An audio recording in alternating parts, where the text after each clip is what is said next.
بسم اللہ الرحمن الرحیم۔ ایاک نعبد و ایاک نستعین۔ معزز ناظرین السلام علیکم۔ ڈاکٹر توقیر اپنے یوٹیوب چینل پر آج ایک نئے نسخے کے ساتھ حاضر ہے۔ سوزاک ایک موذی بیماری ہے۔ اس کے نام سے بہت ہی کم لوگ واقف ہوں گے کیونکہ یہ اس قدر تکلیف دہ مرض ہے کہ اس کے مریض اس بیماری سے جان چھڑانے کے لیے خودکشی پر آمادہ ہو جاتے ہیں۔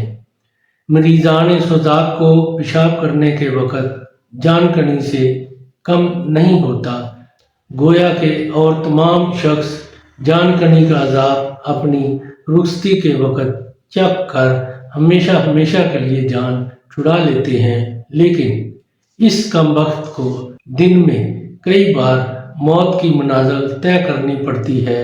علاوہ ازیں جوانی کی امنگیں، شباب کے ولولے، منی صورت انزال، ضعیف با جیسے نسل کش امراض ہمدم و یار ہو جاتے ہیں، اور پھر طرح یہ کہ اس کے مریض کو جو بیماری بھی چمٹتی ہے اچھی طرح جڑیں گاڑ لیتی ہیں، اور جب تک ان کے افسر اعلیٰ حضرت سوزاک اپنا بستر بوریا نہ باندھ لیں وہ بھی جدا ہونا نہیں چاہتی۔ غرض کہ اس کا مریض بے شمار امراض کا گہوارہ بن جاتا ہے۔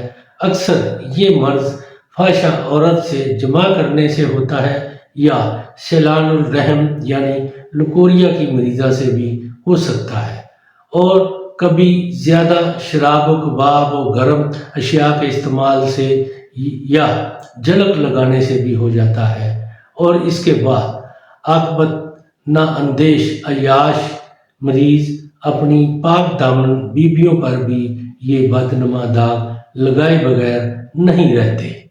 بقول شاعر کے ہم تو ڈوبے ہیں صنم تم کو بھی لے ڈوبیں گے، کہ مصادق ان غریبوں کی زندگی بھی تلخ کر دیتے ہیں۔ بقول اتباع جدید اس کا باعث ایک خوردبینی جراثومہ ہے جس کو گونو کاکس کے نام سے موسوم کیا جاتا ہے، کہ مریض کی پیپ میں پایا جاتا ہے۔ کبھی یہ جراثیم خون میں سرایت کر کے خون کو زہریلا کر دیتے ہیں، جس کی وجہ سے مریضان سوزاک میں پھوڑے، پھنسیاں، گینٹھیا جیسی بیماری بھی پیدا ہو جاتی ہے۔ مجامت کرنے کے بعد اسی وقت یا دوسرے، تیسرے اور بلکہ کبھی 5ویں روز پیشاب کی نالی کا سوراخ قدرے سرخ اور متورم معلوم ہوتا ہے، جس میں جلن اور خارش پائی جاتی ہے، اور پھر نلاہٹ مائل پیپ خارج ہونے لگتی ہے۔ چند روز یہ حالت رہ کر درد، جلن، زیادہ پیپ اور پیپ گاڑھی ہو جاتی ہے۔ عضو تناسل کو زیادہ ہی ورم ہو جاتا ہے، بلکہ بعض اوقات ورم کی زیادتی کی وجہ سے پیشاب بھی بند ہو جاتا ہے یا خون آنے لگتا ہے۔ اس سے پہلے کہ اس کا میں نسخہ بیان کروں، آپ میرا چینل سبسکرائب کر لیں اور بیل آئیکن کے آل والے بٹن پر ضرور پریس کریں تاکہ میری تمام نئی آنے والی ویڈیوز کے نوٹیفیکیشن آپ تک بآسانی پہنچتے رہیں۔ ناظرین، یہی ایک سپورٹ ہے جو آپ میری کر سکتے ہیں، اس سے میری بھی حوصلہ افزائی ہوتی رہے گی اور میں آپ لوگوں کے لیے اچھے نسخوں کی ویڈیو بناتا رہوں گا۔ نسخہ نوٹ کر لیں۔ پوست ریٹھا 1 تولہ، تباشیر 2 تولہ، دانہ الائچی خرد 1 تولہ، 7 گلو کھانا ساز 6 ماشا، روغن سندل خالص 2.5 تولہ۔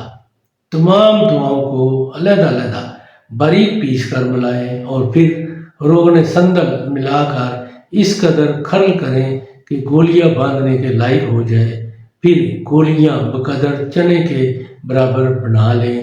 2 گولی صبح، 2 گولی شام کو دودھ کی لسی سے استعمال کریں۔ انشاءاللہ اس دوائی سے اس نامراد موذی مرض کا جڑ سے خاتمہ ہو جاتا ہے۔ اس نامراد مرض کی جڑ کٹ جاتی ہے اور پھر عمر بھر نہ ہوگا یہ مرض۔ اس کو صرف 2 ہفتے استعمال کرنے سے سوزاک جیسے موذی مرض سے چھٹکارا مل جاتا ہے۔ ناظرین، یہ بہت ہی اعلیٰ نسخہ ہے سوزاک کے مریضوں کے لیے۔ اس کو سوزاک کے مریض ضرور استعمال کریں اور اس کے بارے میں اپنی رائے میرے کمنٹس باکس میں ضرور دیں۔ اس کو لائک اور شیئر بھی کریں۔ اللہ تعالیٰ آپ کا حامی و ناصر ہو۔ خدا حافظ۔